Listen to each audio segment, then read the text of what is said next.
So now pour me a little margarita. Let me show you what it is. One moment. Brighten up my screen real quick. Wow. Phone's at 100%. Check it out.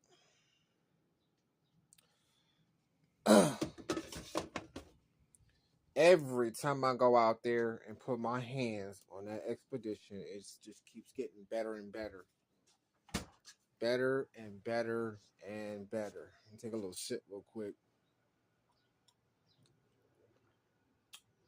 It's not that strong, but I was watching a movie last night, drinking that stuff. It was just a beautiful day. Now, on YouTube, what's up, y'all? I got some. Now, I'm going all in on this expedition. And I will do it to the next vehicle, to the next vehicle, to the next vehicle, to the next vehicle, and to the next vehicle until I retire. This will be my first. Get in here. Let's go. Move your ass. Get. Freaking cat. Move on. Now. Oh, by the way, hold on. Let me get these little speakers. Speakers. Let me show you what they are.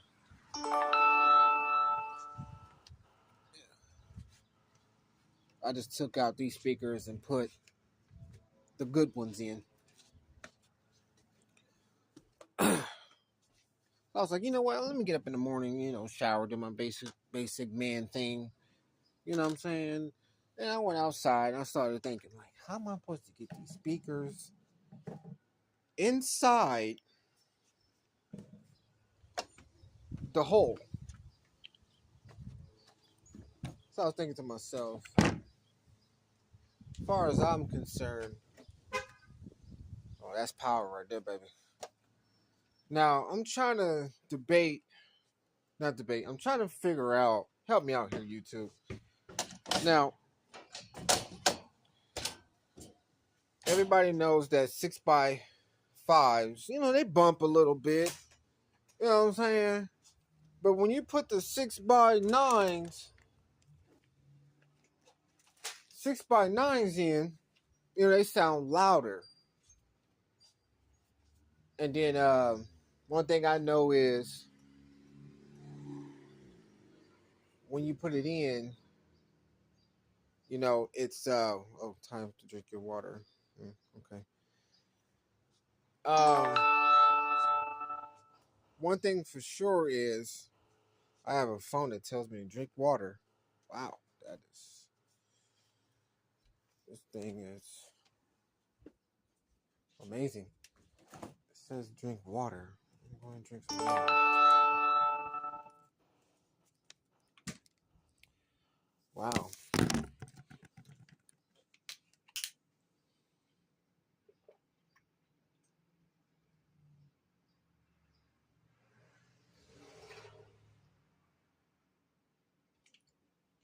Let's see what it's talking about here. I keep getting that message about drink water every time I touch this phone. It's weird, but I'll do what it says. Now, okay, so here they are. 6x5s, red, and of course, let me show you what it's all about here. Crystal clear, Bose, Chaos, E Extreme 300 Max, 4 ohms.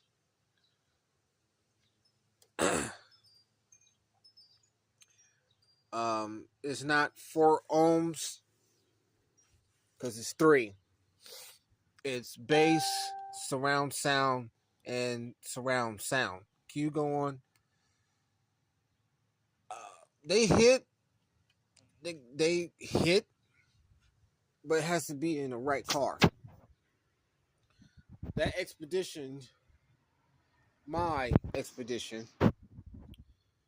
Now, people that are me, they like to feel that vibration. Some people go overboard with it. Some people just like normal bass. Some people like mid bass. That I seen a truck is mid bass, and then when I looked on YouTube, high bass. I am mid bass. Low bass is these guys. Low bass like tens. Tens will work with these. I had tens, and it sounded nice. Then so as I upgraded, I upgraded to those ones out there, which is 600 watt, and I upgraded the subwoofer, and I'm going 15s now, and it sounds a whole lot better than a 12 and 10 would hit, because I tried it with it's an expedition because it has air, it has more room, it's got more velocity when it that bass drops, and it's perfect. Now I ain't seen not one person's expedition on YouTube that hits like mine's. And the reason why it hits like that is because everybody likes 12s and 10s. Well, you're not going to get that. You're going to get enclosure. See, I'm about enclosure where you sit in the inside, you can hear it. But that bass, the 15, is going to be out doing it. It's going to out, you know what I'm saying? Um, so I'm more of enclosure. I want to feel everything on the inside. I don't want nobody to hear my music on the outside, but at the same time when I turn it up through the phone, it's gonna be outside. So people's gonna hear me, which is cool. People like that ultra bass, and when you get in my truck, it's gonna sound nice. I got it set up perfectly. So I took these ones out, and when I switched them over to that one, the subwoofer started hitting it. It started hitting more. I was like, ooh, because it's drawing power from the bass from the speaker back into the radio, back into the amp, and it's pushing it to the subwoofer, which making it hit more, which is cool. Uh, Now the second subwoofer that I'm gonna repeat everything. I'm gonna do everything over again, because what I'm gonna do is when I get the second subwoofer, that's when the second battery hits. The second battery is gonna be plugged into the second alternator, while the first one, actually, you know what?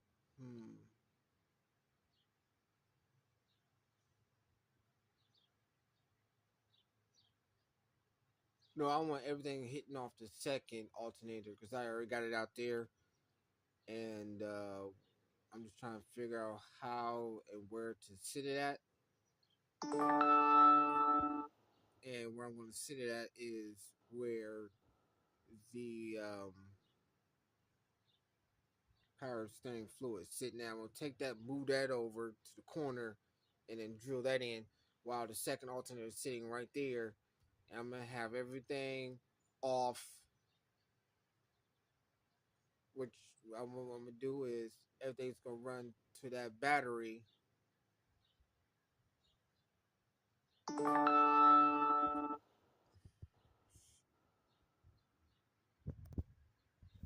Everything's going to run to that battery. The second battery. Oh my God. There we go. Everything's going to run to that second battery to the second alternator. I'm going to move the battery to battery, which it works great. And then after that, I'm going to move from the battery terminals, and I'm gonna move it over to the alternator so it can power right through the zero. It's gonna be zero gauge because once I uplift, because the music is lagging, the bass is lagging because I don't have the proper um gauges. I think I have 4 gauge when I need zero gauge. I want zero gauge. I'm gonna take all that out, all the way to the amp. Take all that out, throw it away, and then get zero gauge red and zero gauge black. And I'm gonna run it all the way to the second alternator, to the second battery, and then move it into the amp that I'm running off of. So the bass will, when the bass drops, it's gonna be nice. Then it picks up. Once the bass drops, bass cuts off. It'll give enough time to cool down. I'm gonna put a fan inside the bass so it keep it cool. So that's what I'm gonna do. Cool fan, powerful fan. I'm finding a powerful fan. I'm gonna cut the box out, put the fan in, and then run it into the plug, the outlet that I'm gonna put in the car, and then everybody can just plug their phones in and charge it along with the fan. I'm gonna run the extension cord to the fan, and every time I hit that switch, boom, that's what I'm gonna do. As soon as I cut that radio on, that fan's going on, and it's gonna be blowing.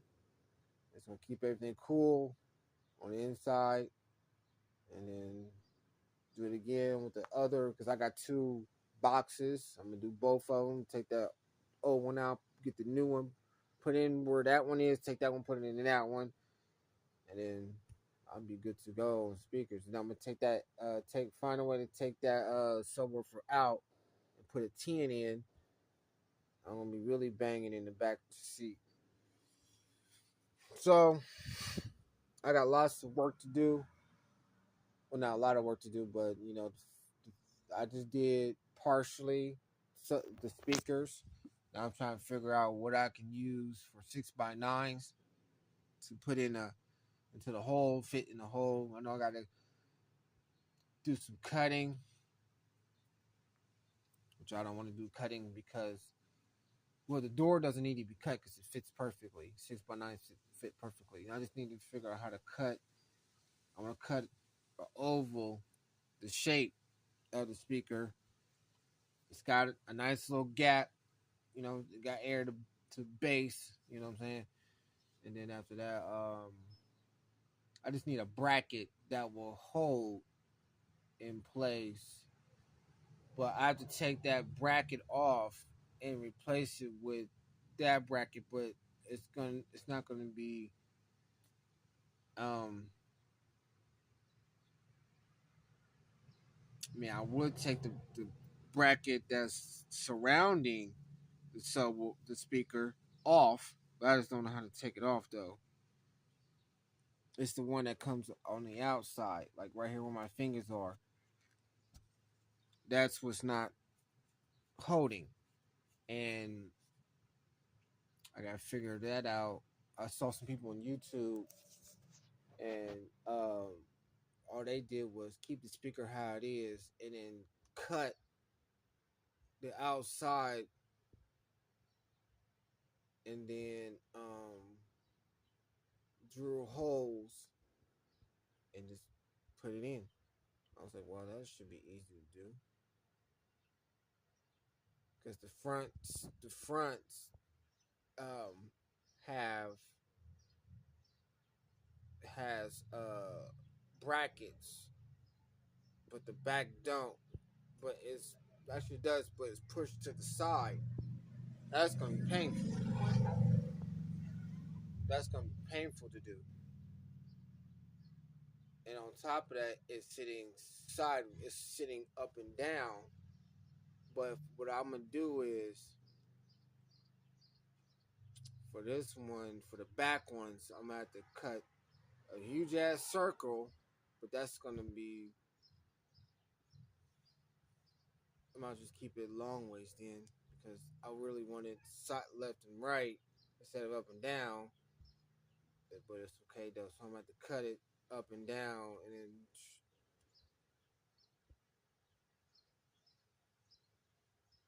then put it in. Some people turn speakers and put it in that way. I was like, What? You hungry?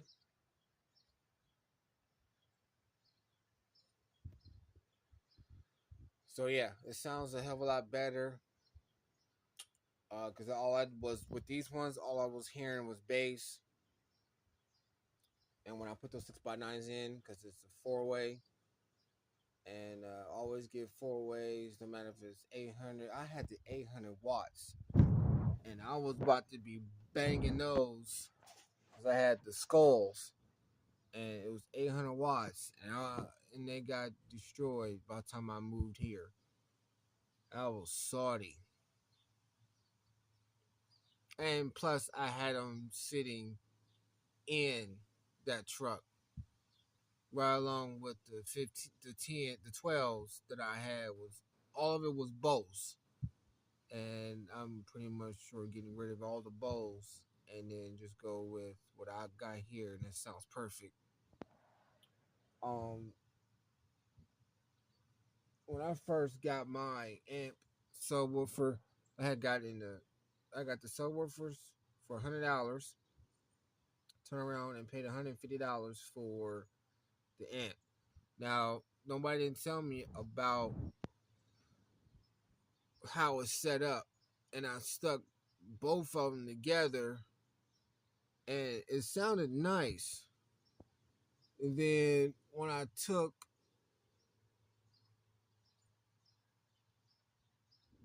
uh, I was out south, right, and out at that Big Lots out there. Next minute I know, I'm not hearing both speakers, and I'm sitting here like, what's going on? So I popped the trunk open, and then I unplugged that one. Then it started hitting. Then I plugged the other one in that started hitting. I was like, oh my God, are you serious? I need 2 channel. And then the Bose, it didn't have a 2 channel. It was a 1 channel. That's why I got rid of it. Then I got the 10s, and they end up coming out with a 2 channel. But I end up selling all of it to get the truck fixed. And here I am. I got something decent. Sounds nice, and I did it myself. What do you want? Huh? YouTube, say hello to my kitty Khalil.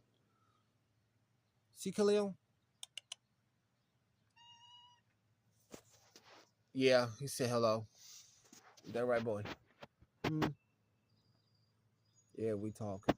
Um, sometimes he's in his moment, and he loves looking outside. So he's trying to find his girlfriend. He's trying to smell her out, but the wind's blowing, so it's not going to pick up the scent.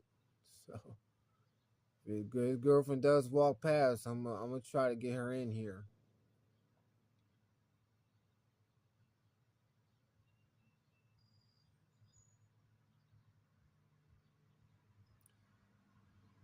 But it won't be no mating. The second I hear y'all mating, it's a wrap because you're only 15. You got, I think you got April, May, June, July. I gotta look at the kitty calendar and see.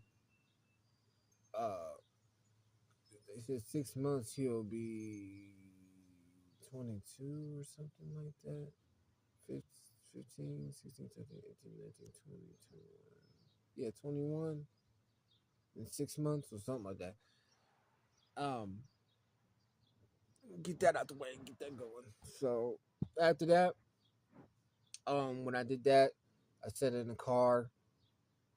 YouTube does not allow music. I don't know. I don't know if it's copyright or whatever, yada yada yada.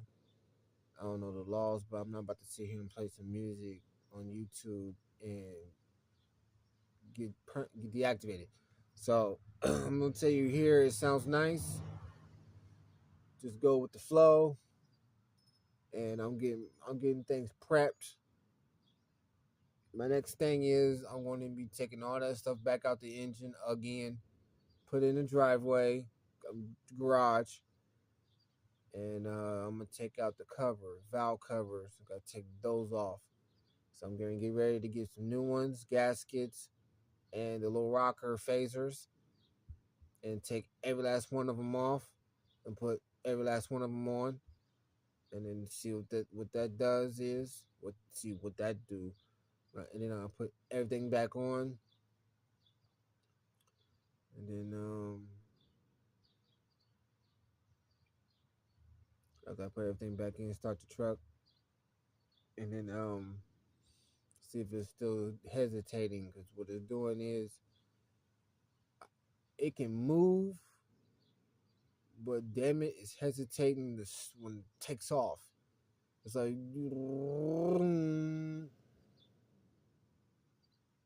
it's got full power to the point where I had to brake really quick because it backed up real fast because it was hesitating. Now I'm trying to get rid of that hesitating, and the way it moves perfectly, and it's not throwing no codes. So I'm trying to figure out what it is because it's not the transmission. I just rebuilt the transmission. It's got fluid and it's got engine oil filter. I put all that in, and I'm still trying to figure out what's going on. It starts up perfectly. It was on dead code. It goes up to 2, then it dies down to 1, and stays at 1 for a minute. The next minute I know it dies down to that first the long line. Then it goes back up to 1, and then back down, and then back up. And it don't cut off. It's just up and then down and then up and then down. Matter of fact, I'm gonna show you. Matter of fact, you two, I'm gonna show you what's going on. And I'm gonna get on YouTube here on the TV because supposedly I should see myself online here. I just figure out how to do the door panel to take the speakers off. I was like, oh crap. Sometimes you forget things and then you just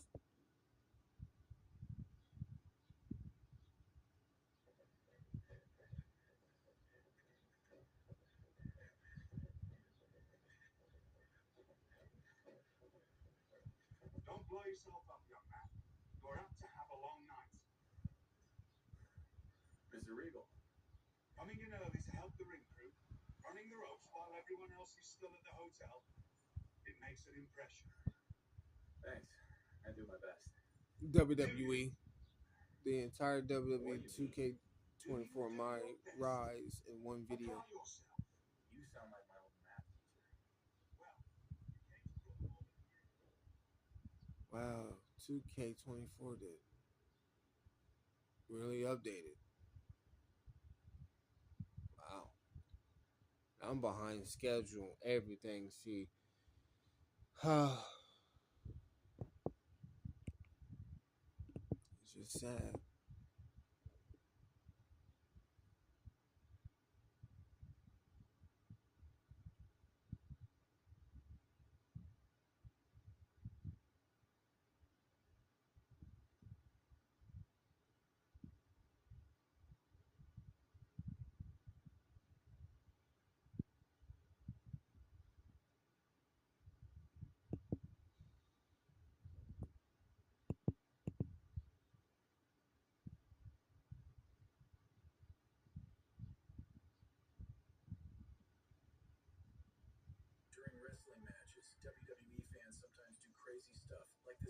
blindsided Randy Orton after a match, or this guy who attacked the Hitman at a special event? What about this guy who tried to attack Mrs. McMahon at a WWE match? It appears the energy from the wrestlers during a match influences some fans to want to participate in these matches, but some end up getting banned forever for it. Let's start with the Roman Reigns incident. It all went down during a WWE house show in Victoria, British Columbia back in August 2015. Six-time world champion and the longest reigning Universal Champion ever, Roman Reigns, was facing off against late three-time world champion Bray Wyatt. The next thing that happened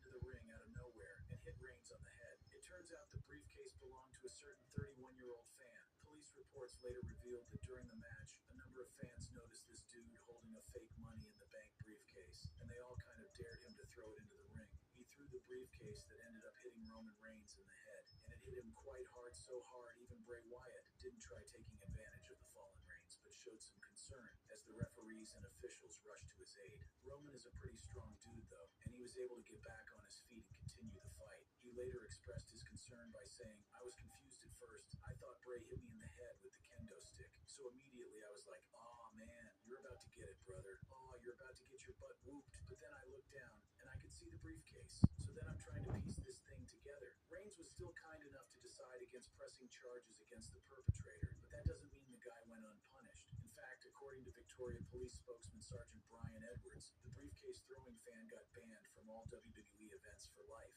Up next is a fan who came and delivered the blow to the wrestler himself, Sheppo Sakabi. Randy Orton was up against Big E Langston at the Grand West Arena in Cape Town, South Africa, as part of a WWE tour of South Africa. Randy Orton was on fire without taking too long. He already took Langston out with an RKO, and it was game over. Orton likes to climb the ropes with his arms raised in victory after winning, but a certain fan wasn't so happy with his victory, so the fan in question jumped. The railing bolted into the ring and completely blindsided Orton with an uppercut right in the groin. That one definitely hurt, even if it's a multiple-time heavyweight champion. Not gonna lie, though, that was kind of a weak move, sneaking up on a man. Security quickly removed the intruder. The fan got charged to court where he pleaded guilty, not like he had much of a choice, and was ordered to either pay a fine of 500 rands or serve 30 days in jail. 500 grand just for that? Wow.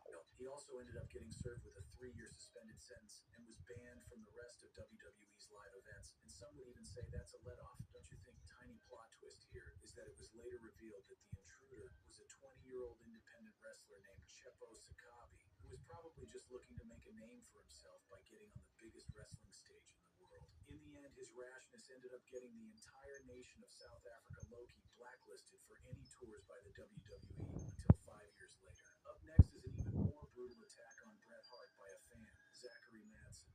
Bret made his debut way back in 1976 and spent about 5 decades competing at elite levels with the signature nickname the Hitman. The baffling attack didn't come during his prime or even during his later years in pro wrestling. Nah, it came during Bret Hart's induction into the WWE Hall of Fame. The venue was the Barclays Center in Brooklyn, New York. Bret Hart was right in the middle of his Hall of Fame speech when a fan suddenly attacked him on camera. This fan actually had a bit of skill in it. I mean, getting past WWE, ringside security guards, tackling the Hitman, and throwing a couple of punches in before being restrained. They even left some injuries on one of WWE's security personnel, Thaddeus Jones, who suffered minor injuries during the attack. And after he was restrained and rightfully arrested, some info came to light that pretty much explains how he's that handy. The culprit was a 26-year-old man named Zachary Madsen, and as it turns out, Zachary was an amateur MMA fighter. Zachary ended up being charged with 1 count of 3 RD-degree criminal trespassing, 2 counts of 3 RD-degree assault, and interfering in a sports event, meaning he not only got banned from every WWE event, but he also faced a full year in jail. Up next is a case of not just one fan invading a wrestling match, but 5 to 6 fans doing just that. Troll Station members. Back in April 2015, during a taping of WWE SmackDown in London, England, in a tag team match that pitted John Cena and Daniel Bryan against Antonio Cerro and Tyson Kidd. Daniel Bryan fans would remember this match because it ended up being his first retirement before he came back 3 years later. It's wild how a retirement match for one of the biggest names in the WWE at the time, featuring such an elite cast, still got all the attention taken away by 5 random dudes. Maybe not random though, since the 5 guys turned out to be members control station. The group suddenly ran into the ring while the match was ongoing and tried to have a feel of what it felt like to be a WWE wrestler. One managed to hit another with a pretty impressive rock bottom, while another pair fought with the referees trying to break it up, while the four actual wrestlers just stood around watching. WWE security guards were eventually able to pin down the pranksters and bundle them out of the arena. The bunch definitely got some sort of ban and punishment for their invasion, with the group taking full responsibility. But they did still upload the video online though, so they clearly weren't feeling too remorseful. On the bright side, they didn't come in with malicious intentions, and even the wrestlers appeared to have enjoyed it all. Up next is a fan whose attack on a wrestler could have had a terrible turnout if the wrestler had not responded quickly. Fan knocks Guerrero off ladder. In May 2002, Rob Van Dam was relatively new in the WWE at the time, but he was taking on late WWE star Eddie Guerrero in a WWE Raw ladder match for the Intercontinental Championship. Given how wildly exciting that match was, it's no surprise that some of the fans would have wanted in on the action, and one particular guy was ballsy enough to make his way to the ring. This fan wasn't neutral. He was quite evidently an RVD fan, and he couldn't sit back and let his hero lose, so as Guerrero climbed up the ladder to retrieve the belt, this dude came in wearing and pushed the ladder from underneath Guerrero. That's legit a move that could end up killing a man. Fortunately, Guerrero was a skilled enough martial artist, so he landed on his feet. Guess what? This fan was yet to have enough, so rather than run out or surrender, he put up his fists in preparation for a fight. He had seen enough, so he tackled the guy from behind to get him out of the ring, but Guerrero still managed to get a punch and kick out on the dude that nearly gave him a season-ending injury. The match went on, but this definitely goes down as one of the most stupid fan invasions. So of course, the fan got a lifetime ban. Let's look at this time when a wrestler had to superhero stuff because of a bizarre fan involvement. Triple H rescues man, WWE legend and 14-time world champion Triple H back when he was known as Hunter Helmsley in another episode of Raw in 2000. But for some reason, Linda McMahon was on the show. Yes, the same Linda McMahon, wife of WWE owner Vince McMahon and mother of Triple H's future wife Stephanie McMahon. We can't be sure what this fan had in mind. Maybe he just wanted a hug, or maybe Linda had once ignored his advances. But whatever the case may be, all we know is this fan had jumped the barricade and was heading towards Linda.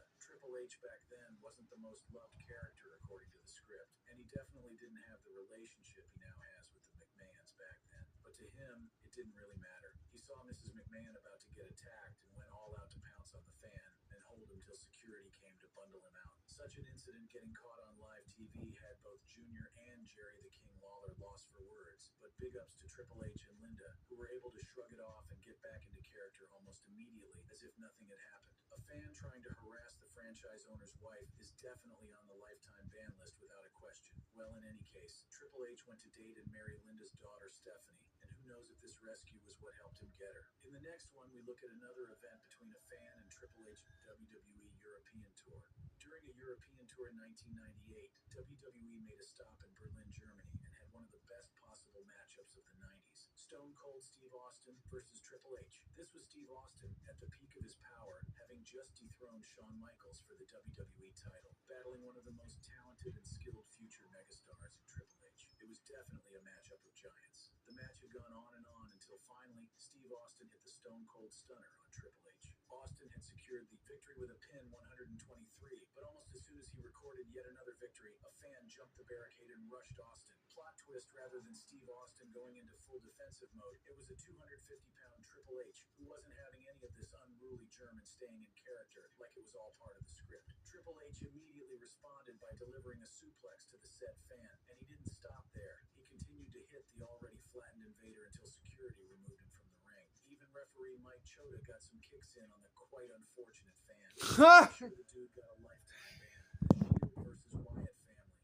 This time it was a WE Night of Champions pay-per-view in September of 2015, and Dean Ambrose accompanied Reigns as they awaited the introduction of Chris Jericho as their surprise tag team partner. The trio were set to battle against the Wyatt family, and any sensible wrestling fan can just tell that's the cast for a potential bloodbath. Apparently, one fan didn't get the memo, or he felt his team needed some help. He suddenly sprung up into the ring in support of the Shield, wearing something quite very similar to that of the former Shield members. It was more like Shield Assembler, but none of the wrestlers on the roster for the six-man tag team match wanted him there. The fan did get his few seconds living the dream as he stood right beside Reigns and Ambrose and even stared Reigns in the face, but that was it. Security quickly caught up to him and bundled him out of the arena. It was later revealed that the fan was a certain Shield-crazed 37-year-old man named Oscar Ramirez. No one thought his impromptu appearance was Oscar-worthy, though, and he ended up not only getting banned, but being sentenced to 10 days in jail on charges of trespassing. So much for trying to force your way to becoming an honorary Shield member. At least he received some supportive feedback from a commenter on YouTube who said, "The fan who blended in as one of the Shield was hilarious as fuck."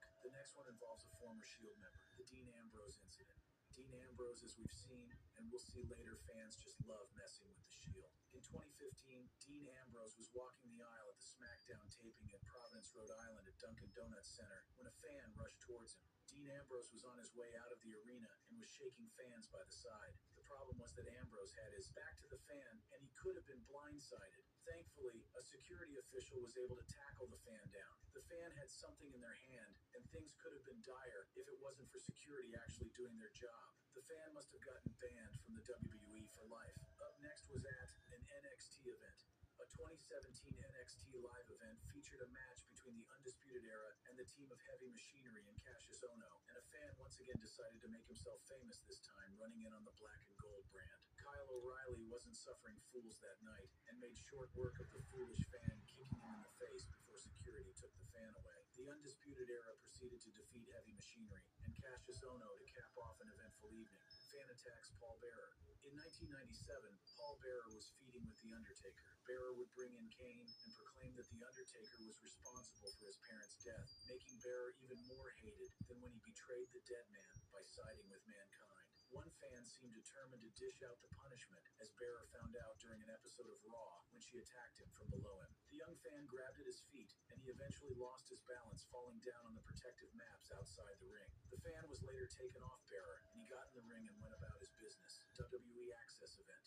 WWE Fan Access is an opportunity for people to get a personal WWE experience. However, in 2015, one fan took things too far. WWE had set up the Elimination Chamber for attendees to see up close. One fan thought he was Rob Van Dam and climbed to the top of the chamber. The other WWE fans were greatly concerned for the man's safety. Thankfully, that didn't happen, but the fan did have his fan access revoked. The next one is a situation where the fan was kicked out for a similarly weird reason. Fan impersonates a police officer. Now, the reason this fan got kicked out was, I need gas money, but I don't get paid till next week. What should I do? Don't even stress about it. Just download the Earn It app to get paid early. Get up to $100 a day with no interest or credit check.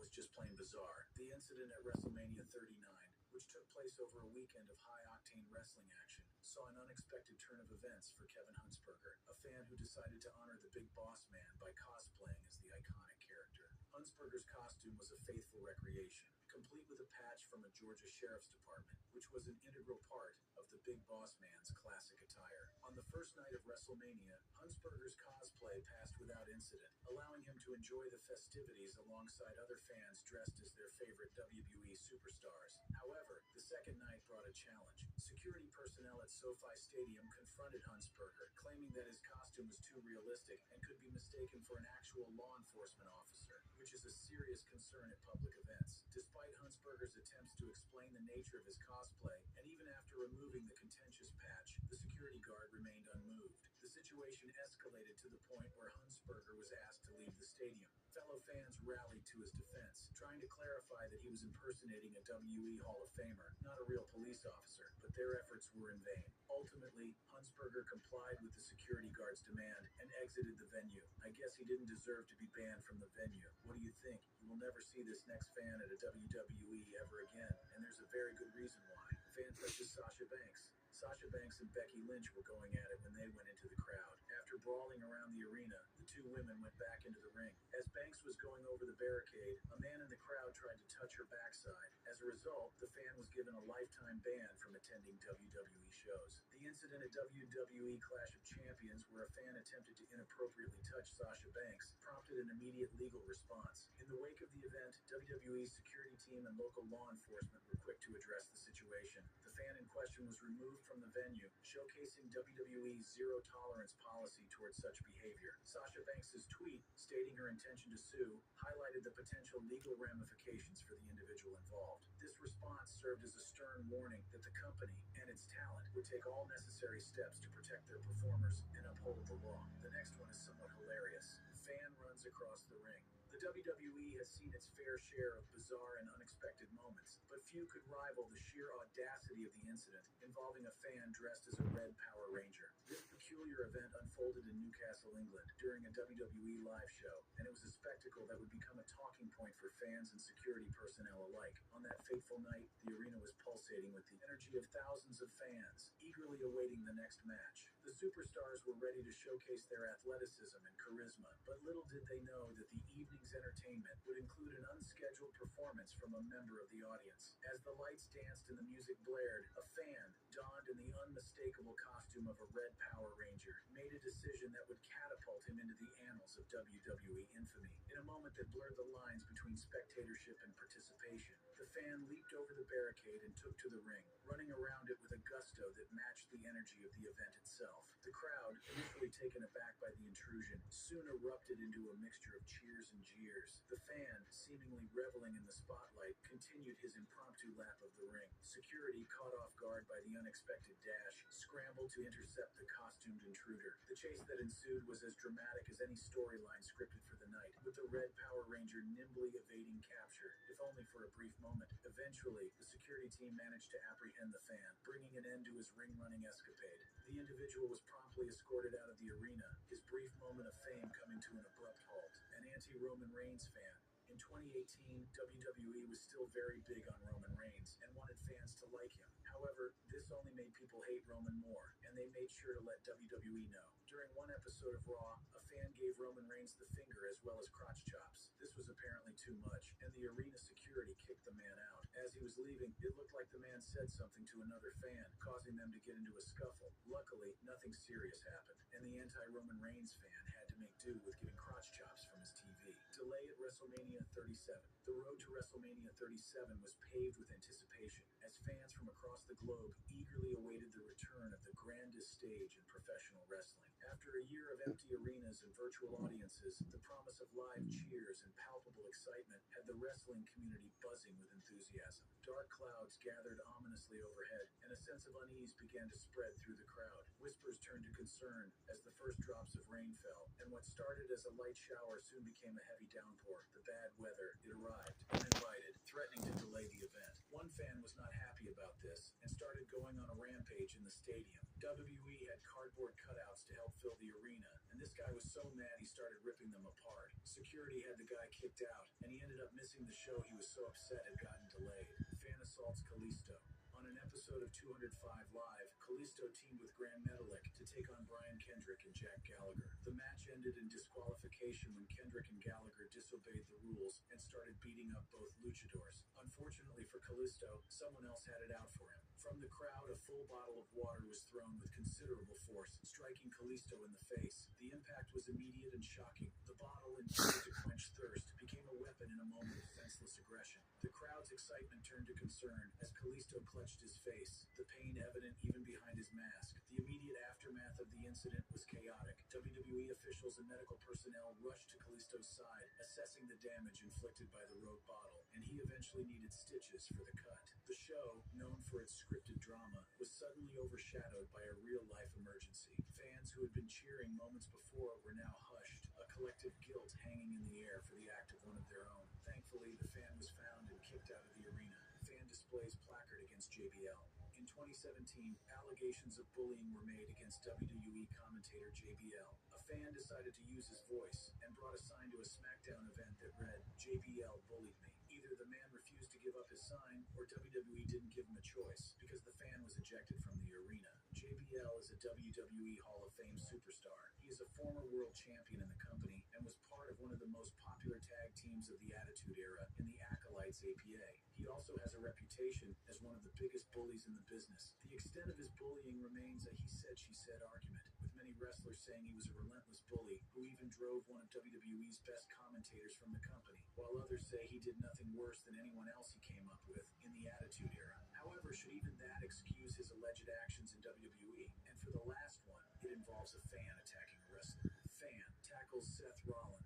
During a live episode of Monday Night Raw, Seth Rollins attacked Finn Balor, and the two got into a fight. Rollins got the better of Finn and was ready to end it there. In a moment that would soon become viral, a fan, later identified as 24-year-old Elisa Spencer, broke free from the constraints of the spectator area. With a startling burst of speed, Spencer charged at Rollins, tackling him to the ground. The scene was one of utter disbelief. A fan had crossed the sacred boundary that separates WWE performers from the audience, turning a scripted event into a real-life altercation. The attack was swift and aggressive. Spencer, fueled by unknown motivations, had managed to bypass security and blindsided Rollins, who was caught completely off guard. The WWE Universe watched in shock as the two men tumbled to the floor, with Spencer attempting to wrestle Rollins in a manner reminiscent of the action that had just unfolded in the ring. Not only was the man kicked out of the building, but he ended up getting arrested.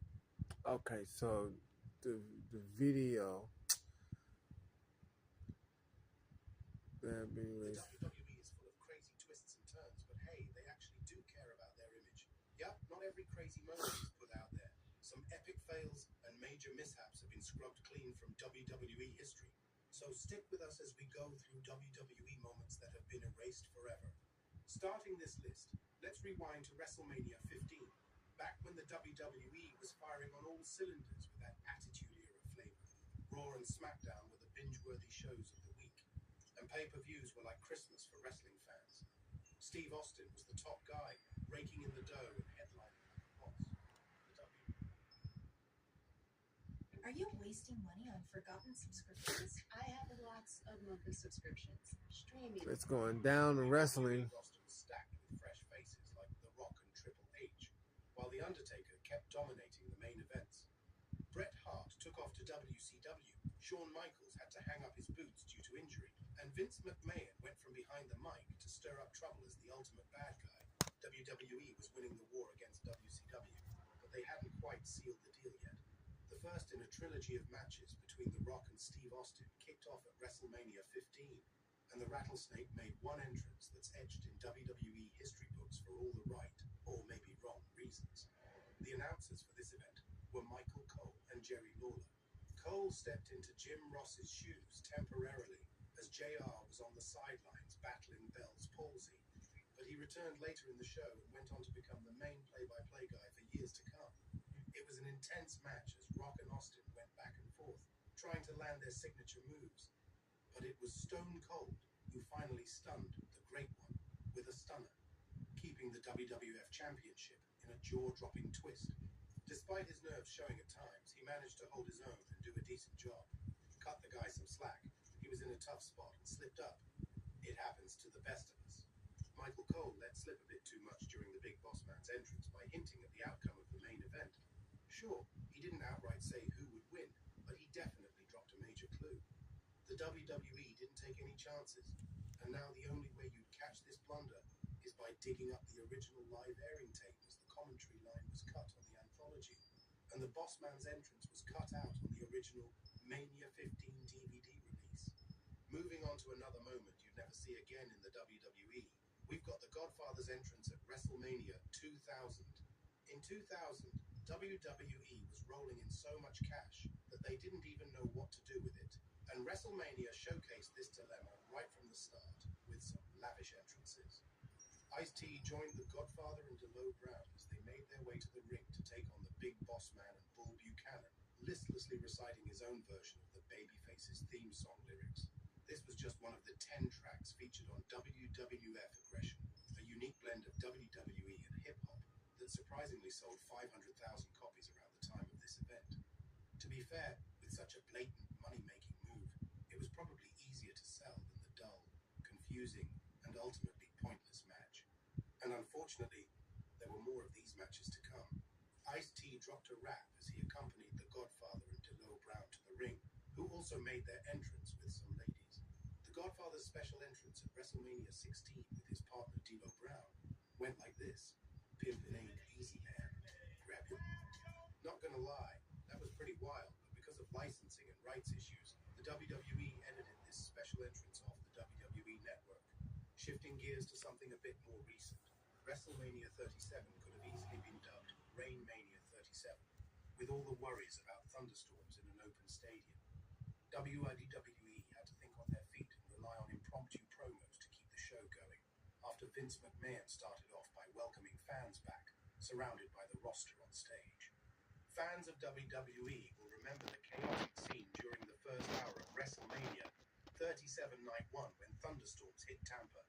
The show had to pause for about 30 minutes after Vince McMahon's intro and Baby Rex's performance of America the Beautiful. To keep the audience engaged, WWE went backstage, where various wrestlers delivered unscripted promos. This led to memorable monologues from top stars like Drew McIntyre, Bobby Lashley, Shane McMahon, The New Day, and Kevin Owens.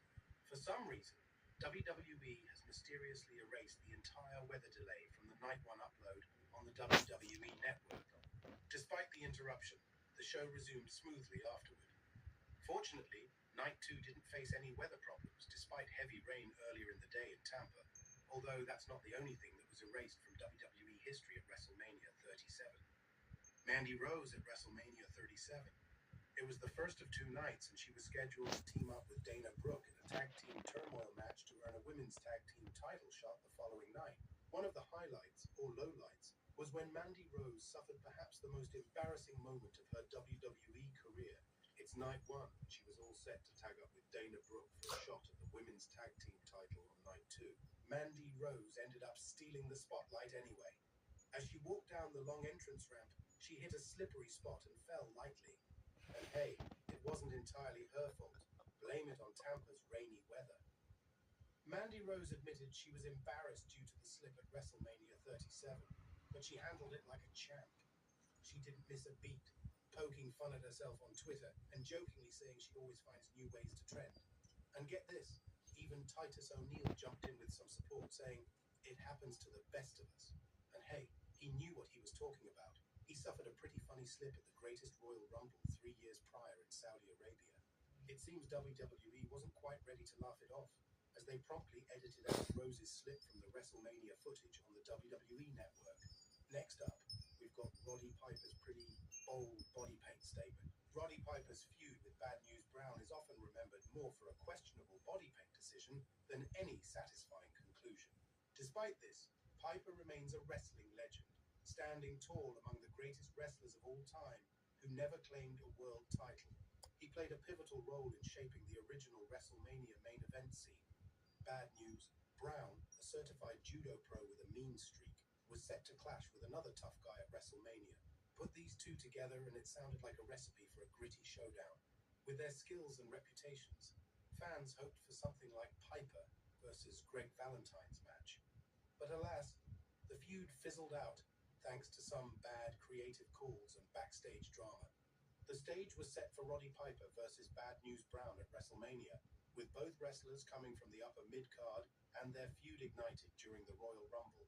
Hot Rod got rid of Brown, but he wasn't having it and retaliated, leading to Piper's elimination. It was a heated moment, paving the way for their WrestleMania showdown a few months down the line. WWE often builds big rivalries out of Royal Rumble fights, and this one between Piper and Brown was no exception.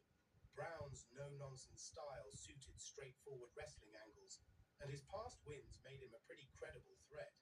If Piper hadn't tossed him out, Brown could have gone all the way, especially considering his WrestleMania Battle Royal win a couple of years back. WWE has often struggled with navigating racial dynamics, and Roddy Piper's portrayal against Bad News Brown at WrestleMania 6 stands out as a particularly low point.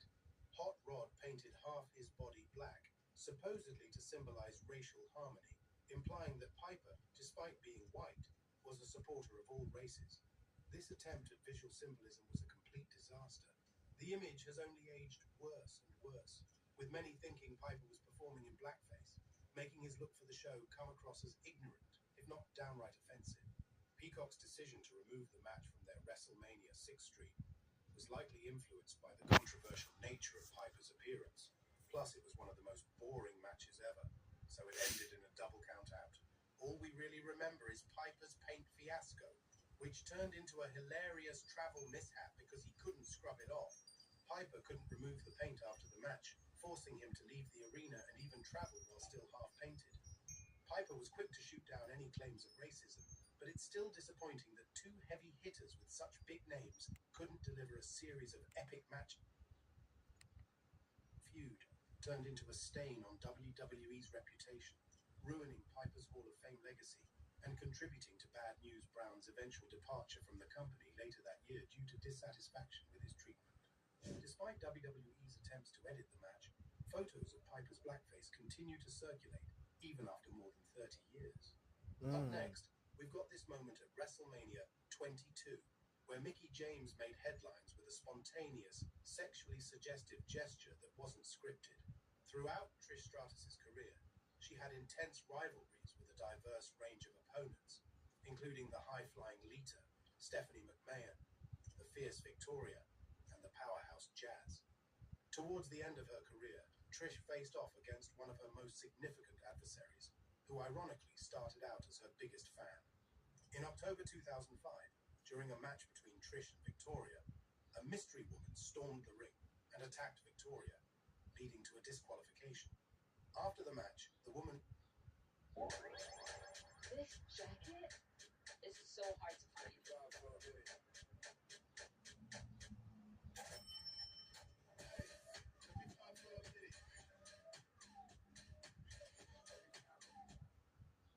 It's the Chess Round 24-karat sales event.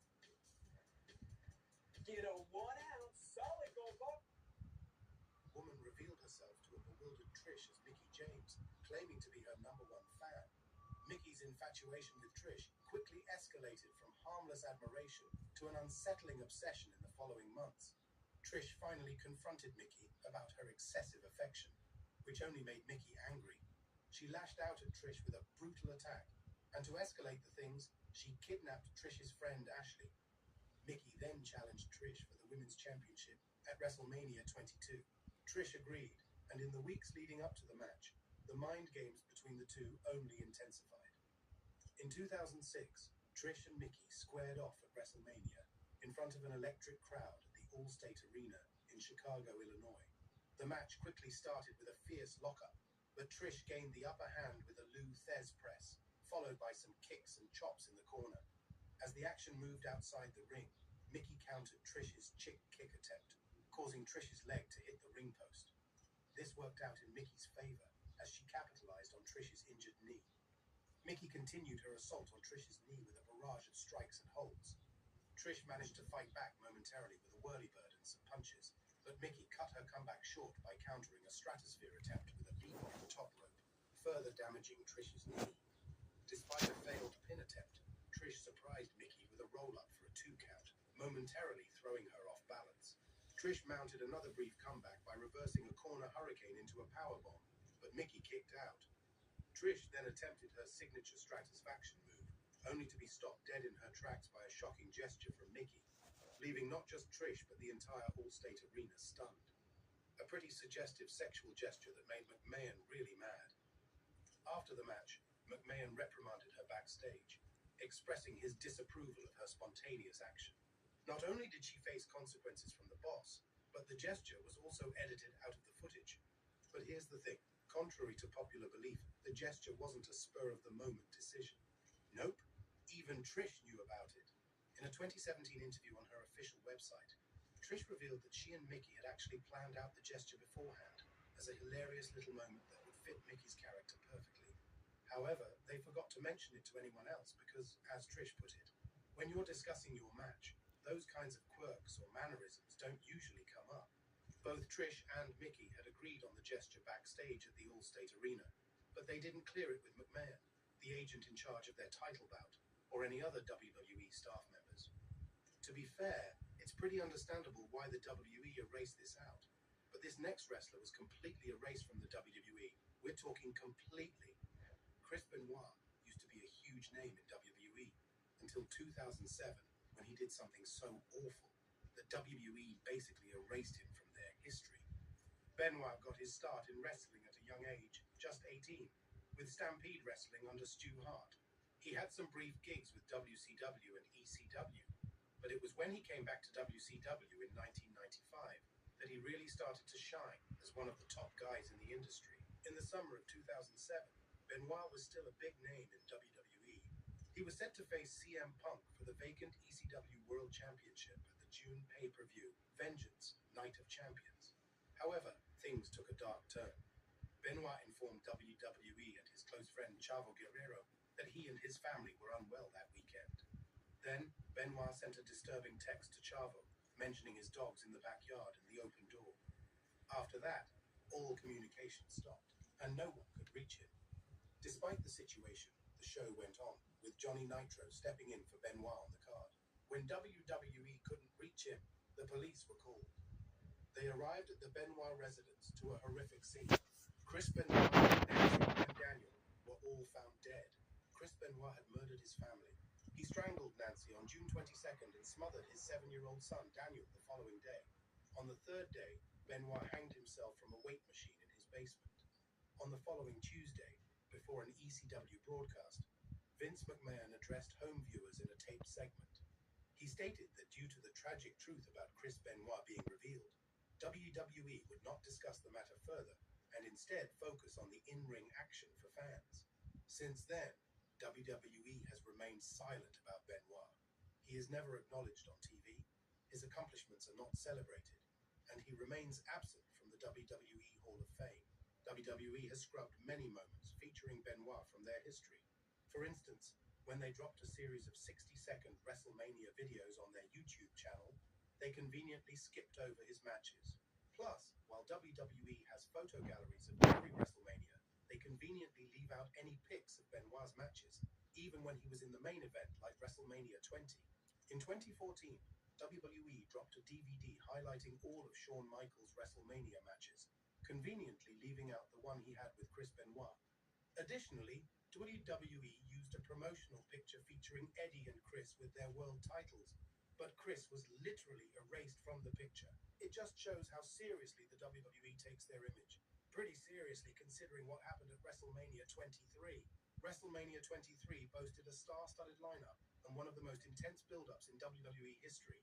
The card was filled with beloved superstars from start to finish. Stars like The Undertaker are battling Batista for the big gold. Shawn Michaels is taking on John Cena for the WWE Championship. And there is the highly anticipated Battle of the Billionaires match. Before WrestleMania 23, the initial plan was for John Cena to face Triple H, but a triceps injury forced a change in plans, setting the stage for Cena to square off against Shawn Michaels instead. According to Michaels, it was a pivotal moment for Cena, marking his ascension as WWE's future torchbearer.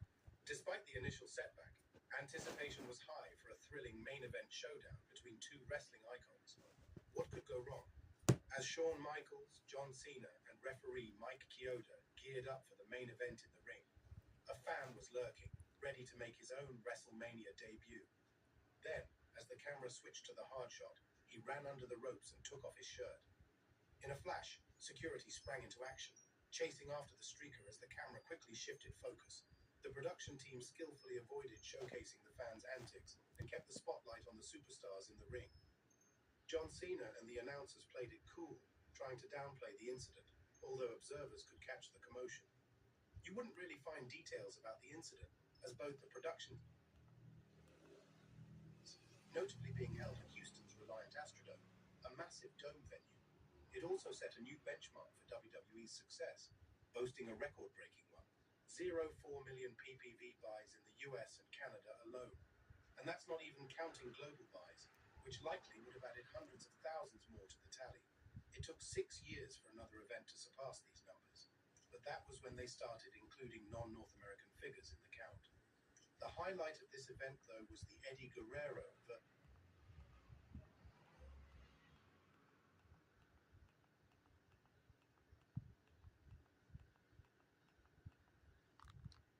Test match. Test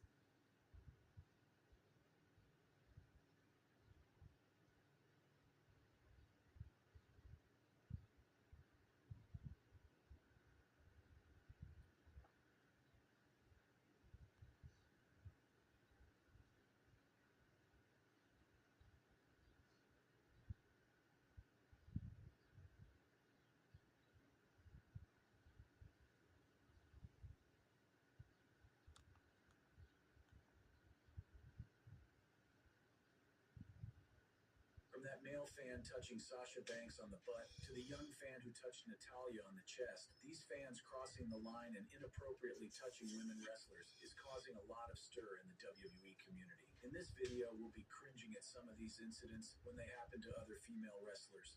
Scarlett Bordeaux.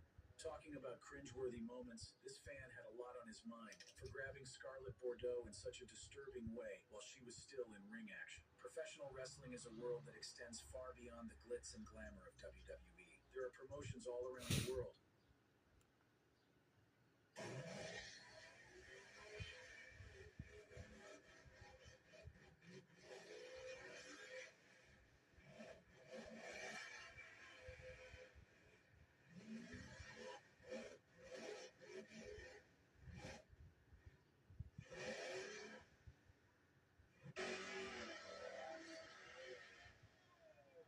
Oh, his tire came off.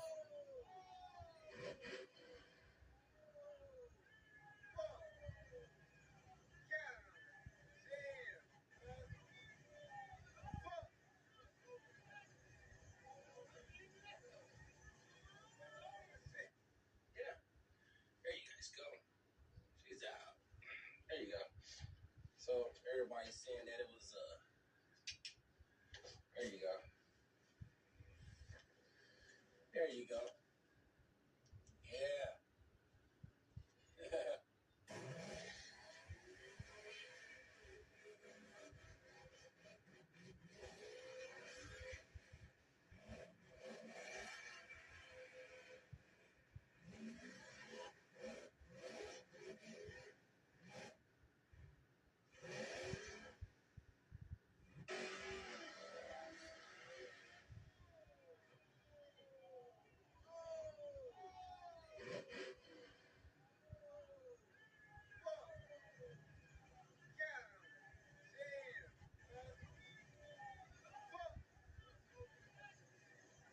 Too much power on them tires, buddy. Yeah.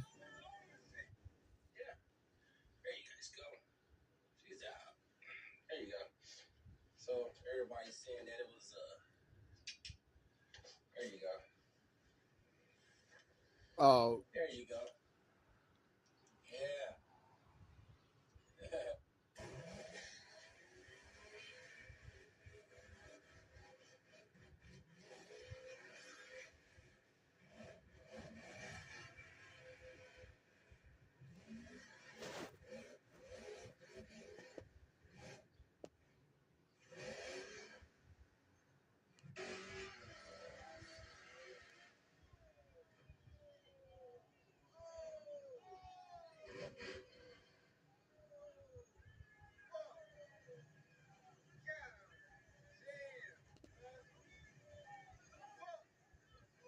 too much power.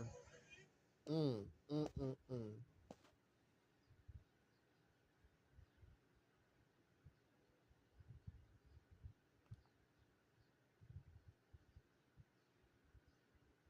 We've all had at least one ball.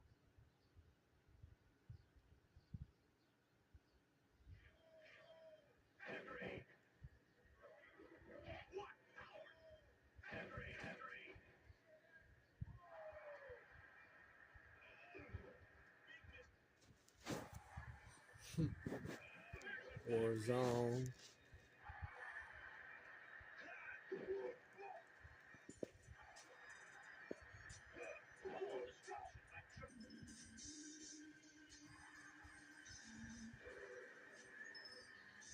WrestleMania. SmackDown. No Mercy.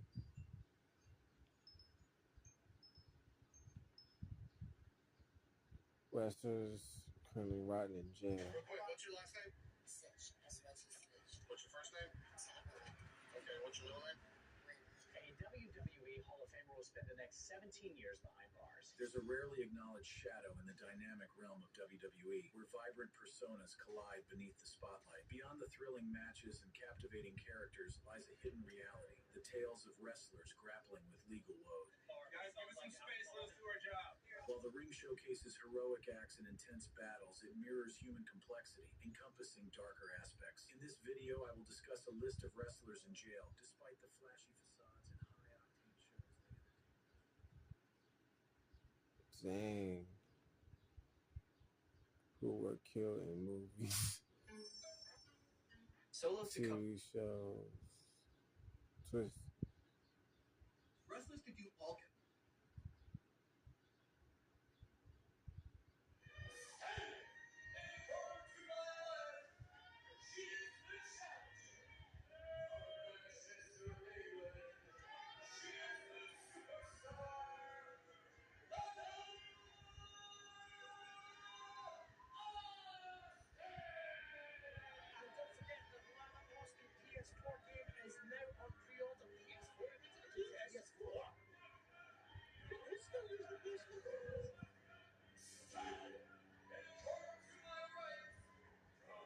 She got 2 belts.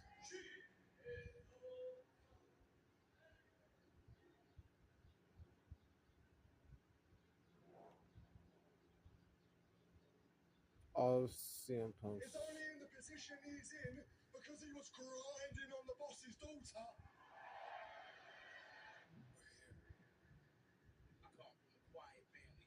Almost savage insults ever.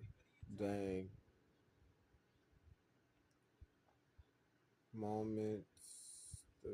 Our first video explored some of the more controversial moments in Stephanie McMahon's WWE career. Stephanie's journey as a mother, a top executive, and a central figure in professional wrestling is fascinating. But with great power comes great scrutiny, and there are many things WWE wishes fans would never mention again. This second video digs deeper into the not-so-glamorous highlights of the billion-dollar princess's tenure. Let's jump right in. On June 25th, 2007, WWE I aired was a in middle special school. tribute episode of Monday Night Raw dedicated to Chris Benoit, his wife Nancy, and their son Daniel, following the discovery.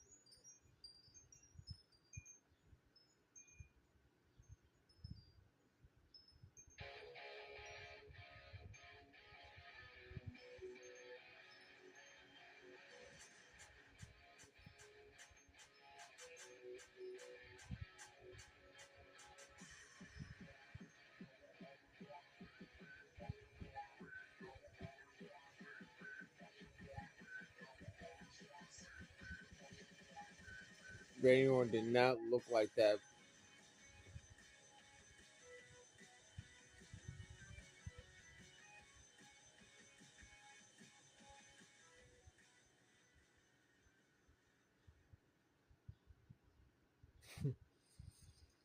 SmackDown comes to pain. Randy Orton did not look like that.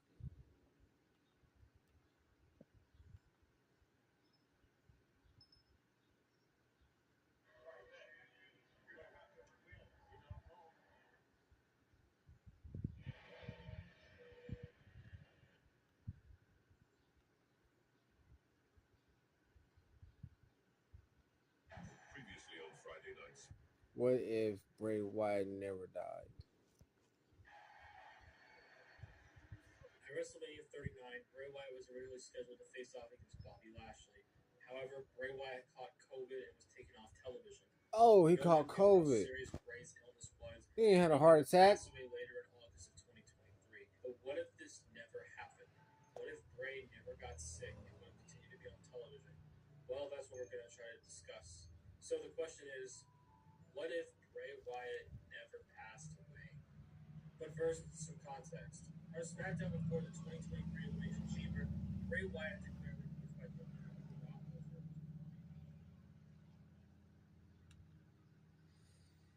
Okay, y'all. So I'm going to go to my library on YouTube, on the TV, and go to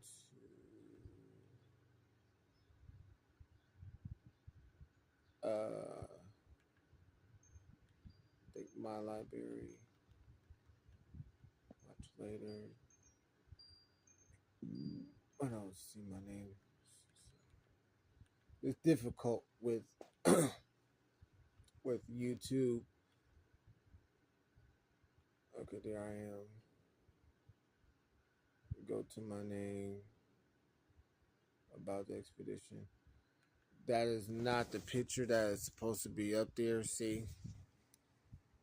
That is not the picture that is supposed to be up there. It's actually supposed to be uh these two, but okay, because with the you know what I'm saying, without the headlights looks like it's dead. You know what I'm saying? With the headlights it should have been that picture. But yeah, look at this. I don't have no views whatsoever. 2 views, 5 views, 8 views, upcoming broadcasts. Okay, I can't play Division 2 because I don't have the best internet. I'm about to try it out. Um, I got 157 views due to that fire, which is amazing. But if I had 157 views, I mean, come on, all 157 people could have subscribed, and I would have got a major hit with that fire on Morse Road, June 20th. I will never forget that day. It will be up there forever, and people will look at that and 157 views. Come on, ladies and gentlemen, kids, all 157 of y'all could have subscribed. I'm trying to get subscribed as well, but y'all not liking the games. No views, no views, no views on. I got one person that viewed my game. 1 view, 2 views, 4 views, 1. I mean, come on. I could have had a lot of views. 8 in December 23rd because of the cat. 22 views. I know my hair is out of control. Got it done. And then December 17th, I turned around. December 17th. I know my hair was messed up at the time I was taking it out. I could have had a lot of views if y'all just subscribed. No views on my game. I was tearing people up on Division 2. I was tearing it up. No views. And then I did my truck. Only got 1 view. And then that switch right there, I was telling her, no 1 view. 1 view, 1 view. And then the Expedition had 285 views 6 months ago when it was snowing. And I was out there fixing that truck up. And all 285 views could have subscribed. Oh, man. December 14, 23. 285 views. 27 views. I don't know what I was doing then. I got to look at those views. And then I did a basketball game. No views.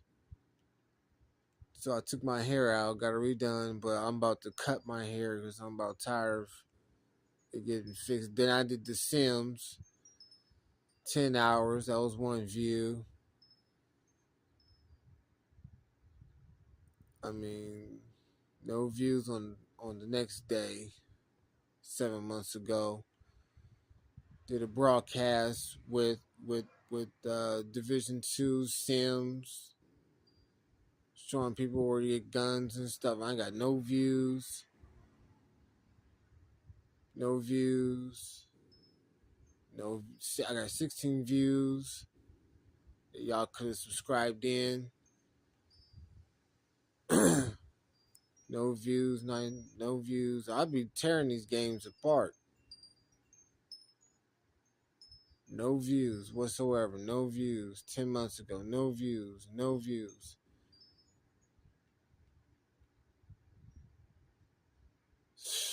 One 3 views. 1 view. 1 view. 1 view. 1 view. 7. I got 21 views. Hold on, where's my birthday? I think one of these got to be my birthday, and I didn't do nothing on my birthday. This is August 12th last year. No views, 4 views, 11002007. And I'm going in. This shows you how to, I guess I'm late. I don't know. I was kicking ass on one of these views, and I mean, one of these videos, I ain't get no views whatsoever. And I even did, my racing game, no view. Maxed the car out, nothing.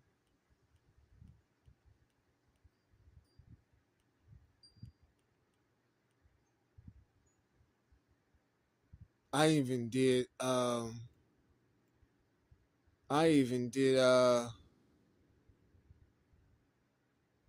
Dying Light. Chopping up people. That was the first game I got on YouTube. I logged in July 9th is when I got on. And July 9th is coming up. I got 20 views. This is when I first started. When I logged in, I was like, oh, I can go on live. I'm going live. I got 20 views off the hit 11 months ago. And after that, got views. You know what I'm saying? But I guess nobody don't like playing video games anymore. So, like, subscribe, and share. That's all I ask. I see a lot of people ain't doing what they're supposed to be doing on YouTube. They out here bragging people for money. Putting their YouTube and putting their counts up. They be getting money from people. And I did 5 hours. I did 6 hours. I'm not bragging though. That's cool. No video. No. I was testing it out because I ended up getting a new phone, and it worked for 4 seconds.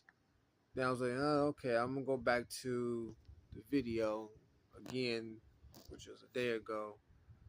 No views. I got 8 views, but I ain't got nobody subscribing me. I mean, it's crazy. I mean, I'm getting ready to do a whole year of I guess as the years come, and then your video decides to run past somebody, they'll look at it. But I doubt it that anybody that's in Columbus, Ohio is actually doing this. I mean, look how beautiful it is out here. It's beautiful. Good breeze. You know what I'm saying? Oh, say hello to the expedition. Her name is Cherry.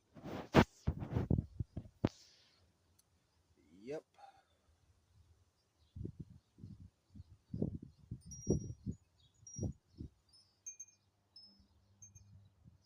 They'll come through. People started doing this the day YouTube started, and you get 8 million and this and that. But I'm not bragging though. People will subscribe and people will look at this. Wait till I start doing things like showing people how to do cars and cut grass and stuff like that. How to do good meals, and how to paint and stuff like that. I don't want it to sound boring or anything like that, but it is what it is.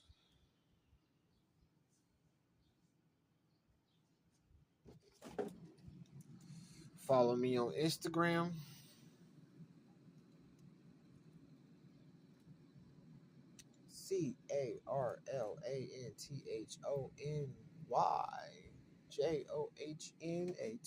CarltonJohnathan 32.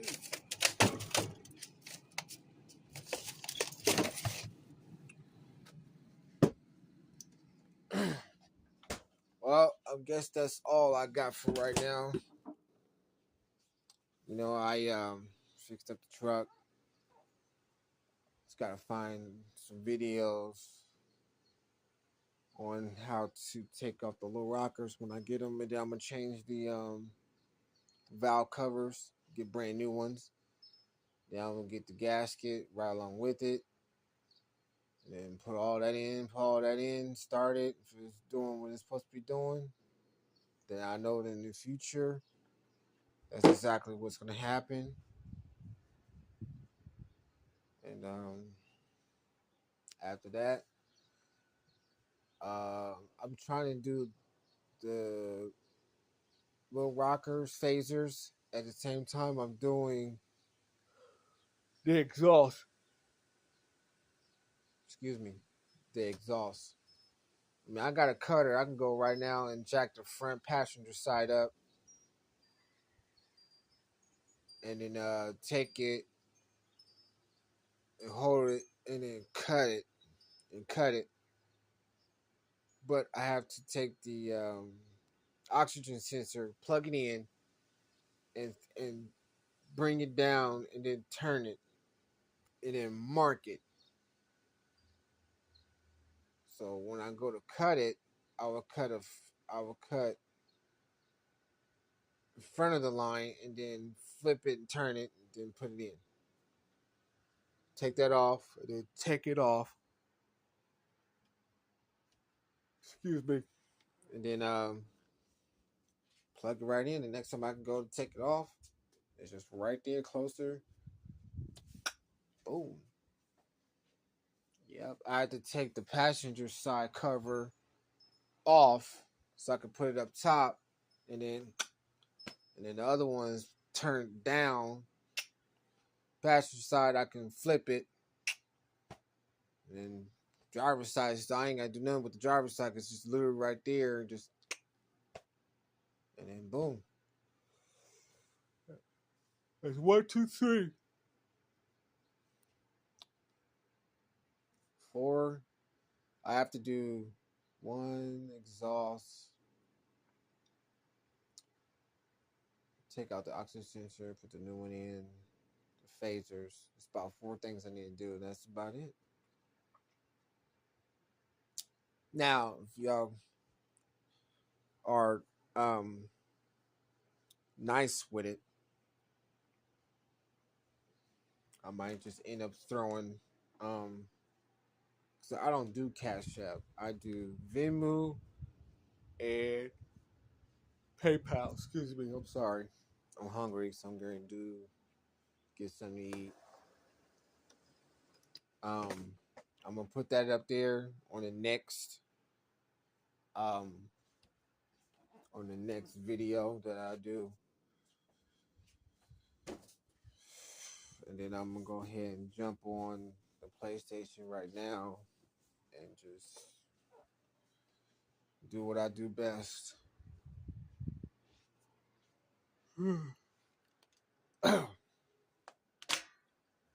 Do what I do best. I'm gonna jump on Division 2, and then do it that way. So y'all will have a nice June. I think it's June 30th, 2024.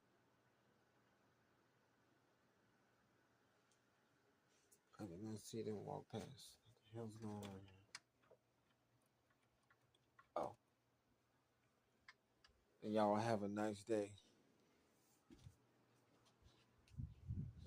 Like, subscribe, and share on the platforms and social medias. Thank you.